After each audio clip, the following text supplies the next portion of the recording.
Morning, guys. I'm Dave Canterbury with Self-Reliance Outfitters in the Pathfinder School. And I came out here to a wildlife area today, away from the school property, and I wanted to discuss a little bit about mobile portable radio setup. We've went over some of the stuff with my ham radio equipment in past videos. I wanted to give an update today to show you the new IComm 705 that I have, kind of discuss that radio and why I chose it, and then kind of discuss my mobile setup as well, because I bought this radio knowing that I could walk away from this vehicle or I could use it in this vehicle very easily. So I wanted to discuss some of those ins and outs with you guys today, as well as show you the 705 in a couple different ways that it can be used both with the vehicle and away from the vehicle. Stay with me, guys. Okay, so first things first, this is a 15-liter bullet ruck from Ruck. So it's only a 15-liter rucksack. And you can see the entire radio sits in top of this bag, and I have the mic sitting on top of it, and it's in a cage from a company called Camp.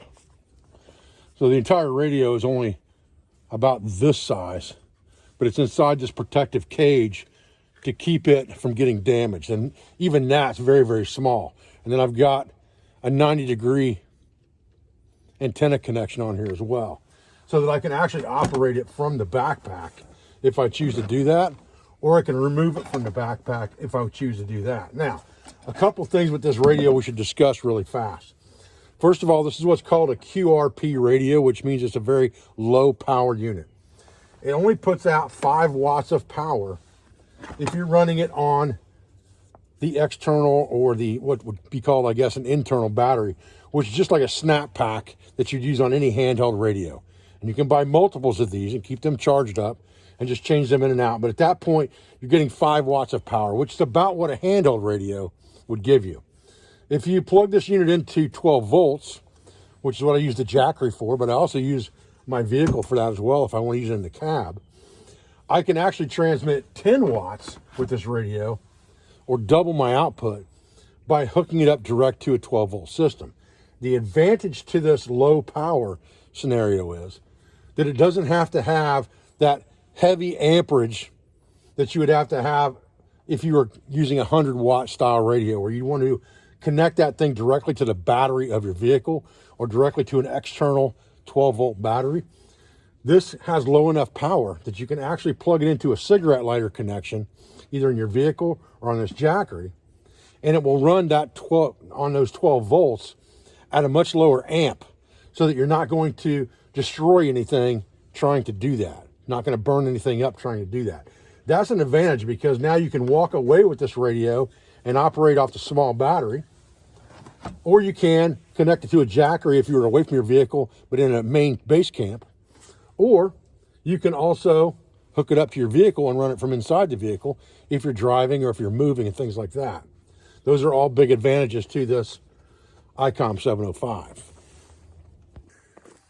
Now, another big plus to this IComm 705 as compared to other radios, if you're carrying a handheld unit, we've talked about the Baofeng, the popular Baofeng radio. We've talked about that. I've got handheld IComm radios, but all of those radios, generally speaking, are set up to talk on 2 meters or 70 centimeters, and those 2 bands only for radio communications. If you buy a larger 100-watt unit like my IComm 7200, which is a 100-watt HF unit, it's only going to communicate on those HF bands. The advantage to the 705 is it will work with VHF, UHF, and HF. So it will do everything a handheld will do, everything a mobile base unit would do. It picks up all of the marine and weather bands and can communicate on the marine bands as well. So it has a lot more versatility as far as how wide the spectrum is of where you can communicate, again, at lower power levels, than a main base unit would have, with the advantage of being able to be mobile with it at the same time. Now, what I do in my vehicle is I have a cable over here in the back of the vehicle that's connected to a ham stick on the top, we'll talk about in a minute, and it's set up at 20 meters. So I can just park the vehicle or drive the vehicle, run that cable to the front or out the back right here that's connected to that ham stick, and I have an antenna that's already set up, ready to go wherever I can park my Jeep. But I can also use external antennas like a dipole antenna or an end-fed antenna or a long wire antenna with this unit as well. And it does have the capability of plugging in an external tuner so that you don't have, if you don't have an antenna that is resonant on a certain frequency, like a long wire antenna, you can tune that antenna to the frequency you want to operate on. Another advantage to this IComm 705 is that you can get an external tuner to go with this unit. So if you're using an antenna that's not resonant on a certain frequency, like some kind of a long wire antenna or something like that, you can actually tune your antenna to the radio so that they work much better and you get a lot less RF feedback into the radio itself. If you're using an antenna that's already resonant, like a ham stick that you've got set up on 20 meters, or some type of an end-fed half wave or something like that for 20 or 40 meters, then you don't have to worry about that. But if you're using a long wire antenna that would be capable of talking on several different frequencies, then you can tune that antenna as you change the frequencies. You can tune it with this tuner, which plugs directly into the radio and runs on AA batteries. Again, you could use rechargeables for that. And you're able to do that as well. So there's a lot of versatility in that aspect with this radio as well. Now, I brought quite a few things out here with me today to show you guys and kind of show you different configurations. But let's start off with the most simple thing, which is just plugging this radio into an antenna that's already on top of this truck that's set up at 20 meters, and it is a Shark ham stick, and it's resonant on 20 meters. I've already set it up and adjusted it so that it's resonant on 20 meters. And so now all I really have to do is plug the power into this radio if I want 10 watts, or just turn the radio on and use that external battery if I want to use 5 watts. And I'm pretty much ready to rock and roll on the spot. Now, one other thing that I'll tell you with the 705 that's kind of a cool feature of it is, if you have it plugged into an external 12-volt source, whether that is a Bio-Eno type battery, whether that's a Jackery, whether that's your car battery and it's running, whatever the case may be, it will charge that external handheld battery on the back at the same time while it's running the radio. So you're always constantly charging that battery. Now, I carry 2 of those batteries. One's a little larger than the other. You can buy an aftermarket larger battery from IComm that will give you a little bit more time as far as the length of time that battery lasts. But these small batteries last an unbelievable amount of time if you're not transmitting. If you're only listening, they'll last hours and hours and hours. Once you start transmitting constantly, you're going to go through the battery fairly quickly, a few hours. So you're going to want to carry a couple of those batteries in your bag with you that are fully charged. Okay. So you can see here I have a mag mount with a ham stick antenna that plugs into the base. And I have multiples of these ham stick antennas tuned at different frequencies. So all I have to do in my vehicle is just change that antenna out, and I can talk on about 4 different frequencies and communicate on 4 different frequencies. And then I have another antenna on the other side that's permanently mounted, that's laid down right now on the door. That is a 2 meter, 70 centimeter antenna that I can also plug in if I choose to communicate on those channels with that radio or those frequencies. So to just get up and running with this radio, again, I've got the Shark stick up at the top, and the connection for that's right here. I can run this to my cab, or I can run it through this backpack. So I can just pull this mic out. I can run this cable directly through the port on top of this backpack that's made for a hydration bladder.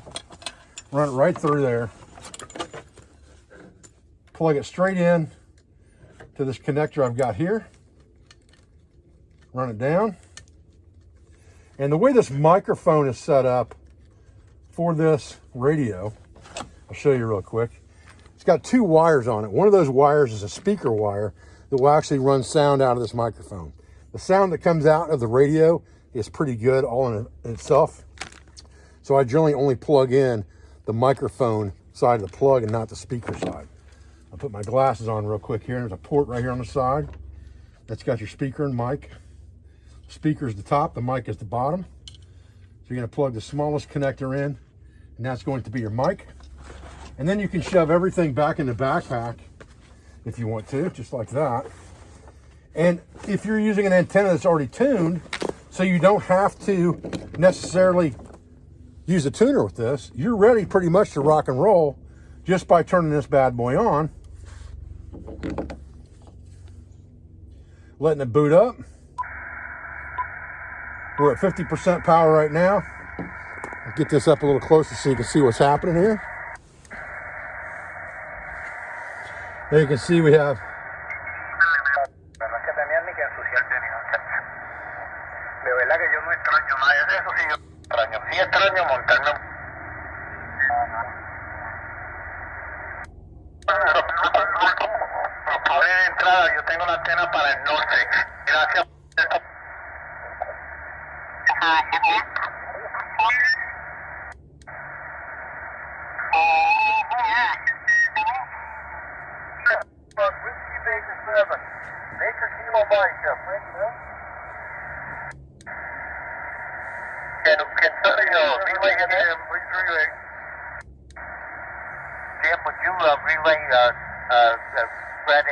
there you go. We're already up. We're already listening. We're ready to rock and roll. All we need to do is try to make a QSO or a contact on here by calling QC. And we can communicate along this 20-meter band just that quick. Now, let's turn the power off on this for just a second so we're not hearing a bunch of noise. And let's talk about running this to external power very, very quickly, even if I am in the back of the vehicle and I have this Jackery. I have a couple different ways of doing that. First of all, you have a power connection for this radio. That is right here. That comes with the radio, and it is set up with Anderson power poles. So it's set up to plug into the side of the radio, and again, you've got another port on the side. That is your DC power. You plug that in. And you've got a fused Anderson power pole connection here that you would plug into an external battery like a Bioenno. But what I found out is that this Jackery unit, because you are transmitting on low power, to run this radio from the Jackery unit using this Anderson power pole connection, all you need is a 12-volt plug that you can plug into the Jackery, turn the DC power on, plug your Anderson power pole connection in. We're at 100% here. We turn the power on the radio. And this is going to give us a little more transmitting power. And you can see on here that the battery is now charging. The external battery on the back of this is now in charge mode because I've got it plugged in to this Jackery. And you can see this Jackery is outputting 6 watts, which is nothing for this Jackery. This thing would run for a long, long time on that. But now I'm not only listening to the radio and I can use the radio, I'm also charging that battery at the same time. And now I have 10 watts of power because I've got it hooked up to a 12-volt, 10-amp power source. So I just hit this guy real fast in between things here. He's doing a parks on the air, which is pretty cool. There's a lot of videos on that on YouTube about how to do parks on the air. This guy's at a park, I'm at a park. And he is trying to activate that park by getting so many contacts from that park. And so I'm giving him a park-to-park contact of this park to his park to help him activate that park. It's a pretty cool thing. They got a big website. There's awards for it. There's all kinds of stuff. So if you're getting into amateur radio, this is a great way to practice your setups, practice talking on the radio, practice communicating with other people, and figure out where you can go and use different setups to contact people. So it gives you a lot of hands-on experience with the radio, and it's a fun way of doing things. So we'll talk about that in another video as well. Okay, so we've talked about having this radio set up in the vehicle or close to the vehicle using the Jackery unit as a power. We also talked about it having its own battery so that you can walk away from the vehicle if you want to. So besides that radio and the battery attached to the back of it, the microphone, the only thing you really need to operate this radio on the fly in the woods is an antenna. And some antennas are bulky, some antennas are not. This antenna is called the PAC-tenna end-fed half wave. And this is a 20 meter antenna. You could put a connection on here and make it longer, so it would be resonant on 20 meters and 40 meters by connecting or disconnecting a longer wire. Or you could make something like this that was a long wire end fed that you could use a tuner with to make it operate on multiple bands. However, this is set up on 20 meters to not have to have a tuner. So you're going to be limited to one band of operation, but your antenna is almost nothing that you have to carry. And since 20 meters is a very popular band, it's fairly easy to get connections on that band. Then you could carry smaller antennas that are external to the radio, that are just whip style antennas that you push up in the air for that 70 centimeter and 2 meter band. So you can almost get away with carrying virtually next to nothing as far as gear and still communicate. So let's set this antenna up real quick, plug the radio in to this antenna away from the vehicle, and see how we do. So with this antenna, all we need to do is unspool the wire off the antenna and get the end of this wire up in the air 15, 20 feet into a tree, and then stretch this out and plug our antenna wire into this. And this has got probably a 9-to-1 on and on, or some kind of a balun in here to balance everything out and make sure that we don't have too much RF coming back into the radio. And we can test that with the 705 as far as what our SWR is. And I really like that with the 705. I'll show you how to do that in just a minute when we get this thing up in the air. Okay, so getting this wire up into the tree, I just use my water bottle, and I just connect this carabiner to my water bottle, throw the water bottle up over a limb, and then pull it up and just let it hang there empty until I'm done. You could buy some kind of a throw bag or something like that for forestry work or arbor work, and that's fine too. I use them often. But this is just a way to improvise something really quick on the fly if you want to get up and communicate quick. Okay, so, all right, we've got the radio set up here against the tree. Got the antenna wire running over here to the end of our end fed half wave, and the wire running across up to a tree hanging from a water bottle out there. Now, this is the first time that I'd set this antenna up. And so when I came back over here and tested my SWR, it was really high. That means I'm getting a lot of feedback into the radio, which I don't want. And I'm not going to be really truly resonant on the frequency that I want. So you have to make adjustments to things when you get them, because they supply you with extra wire so that you can adjust your SWR where you want it most likely. And I ended up cutting it down to about a little over 31 feet. I probably cut 7 feet of wire off of that thing. But now when you go to, I'll get back to the, let's see if I can get back to the main stuff here. Get out of all of this.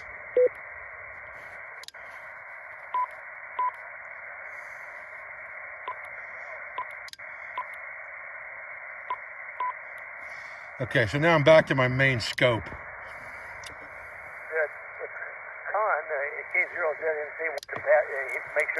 You see, I'm getting a contact right there. I can hear loud and clear. 14,290. Now, I'm going to go to a frequency that nobody's talking on. 14,274 looks pretty good. To back that down a little bit into the frequency you wanted to and go to about 14,250. Now what's going to happen is, somebody's on there. Let's back up a little bit here. Let's go to 14,225. Now, when I go to menu, SWR, when I hit record, if I'm on a frequency that nobody's talking on, every time I key the mic, it's going to take a reading there across the band in 10K increments here. And so you can see that all of those are 1.5 SWR all across there. That's exactly what I'm looking for. Now if I go up a little bit further into the 14,300 realm, see if I can find somebody who's not talking here. 14,300, and I start that over again. For the round table, I didn't just above 1.5 right there. Somebody's actually talking on it now. Move off that frequency just a little bit.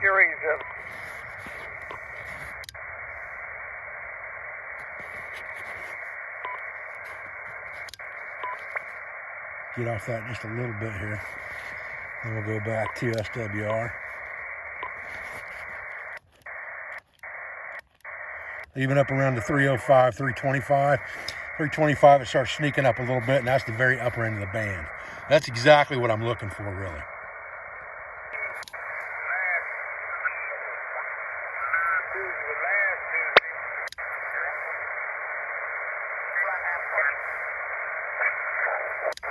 But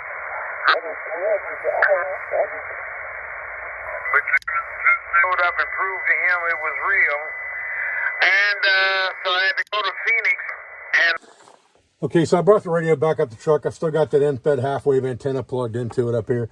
But what I wanted you guys to understand from this short video, and I didn't show you, this is not a review of the IComm 705. This thing does mountains of stuff I didn't even show you that it would do. Like I said, it will talk on 2 meters, 70 centimeters as well, normal technician licensed ham channels. And you can program repeaters into this base station or this mobile radio so that you can talk through repeaters. And that's really kind of a key element to that 2 meter, 70 centimeter band, is to be able to hit a repeater, because other than that, you're pretty much basing it on line of sight with antennas and things like that. You do have a better antenna system with this for that 2 meter, 70 centimeter range that you can plug into it. Like I said, I've got one that's mounted to my vehicle. You could also make an end-fed half-wave for that, or make a mobile antenna for that, or buy a survival mobile antenna like I showed for the handheld radio on that video will also work with this radio. So you could carry that radio for that antenna for 2 meters, 70 centimeters, along with this very small pack antenna for 20 meters. You could just get an extra length of wire to plug into that to make it twice as long, or a longer antenna, so that it would be resonant on other frequencies as well. And if you're resonant on 20, you're probably going to be fairly resonant on 10 meters. So you've got that advantage with that short antenna. So you don't have to carry a whole lot of stuff to really make a whole lot of availability of communication across several bands with this small radio. And I think that it's really something that people need to see, because it's expensive. There's no question about it. This is not, you know, a lot of people say common man, common man. To me, common man means you buy the best equipment you can afford with what you have to spend. And for me, it was the IComm 705. I didn't get it right away. It took me 6-7 months after I started studying about ham radio and things like that to buy this radio. But it's the best investment I ever made as far as mobile communications go to this point. So I think it was a good idea for us to see this and kind of understand how it works. Understand that it can be used with an external tuner. It can be used with all different types of antennas. It can be used on 2 meters and 70 centimeters, as well as all the HF hand bands. It can also monitor marine radio and things like that, and the weather channels. So it does a lot of stuff in a small compact package that is way beyond the capabilities of any handheld radio that you would buy, like a Baofeng or something like that. This is, 100 times that, but it's, a lot more as far as the cost goes as well. So there's a trade-off there. Okay, guys, so you're talking about an antenna this big, a piece of ultralight coax, 25 feet long, an end-fed half-wave. I mean, this thing is so small. And then the radio and the microphone. And I can tell you now that if you take this radio out of this metal cage that I have it in that protects it in a backpack, I've got it sitting on a Kydex shelf that I had custom made for it here in the backpack, so that it all fits in there nice. However, you can take that radio out of the cage, like I said, so that it doesn't have that cage around it. Shove the mic and the antenna and the coax cable into a SRO water bottle pouch and have an entire radio system that can be carried away from the vehicle in nothing bigger than a shoulder bag water bottle pouch, and you can operate. So the size and the weight of what you get for that much is unbelievable. You're getting 100 times the capability of a simple handheld in something that doesn't take up a whole lot more room within your kit, to be honest with you. Now, if you want peripheral equipment like other antennas, antenna tuners, a couple spare batteries, I've actually got a poncho in here, a water bottle in here, some paracord in here, fire starting implements in here. I've basically got the 5 C's in this bag, plus the radio. But if you just wanted to walk away with the radio and communicate, you can do that in a water bottle bag with this radio very, very easily. I appreciate you guys joining me today for this video. I appreciate your views and I appreciate your support. I thank you for everything you do for our school, for our family, and for our business, for all of our sponsors, instructors, affiliates, and friends. And I'll be back with another video as soon as I can, guys. Thanks.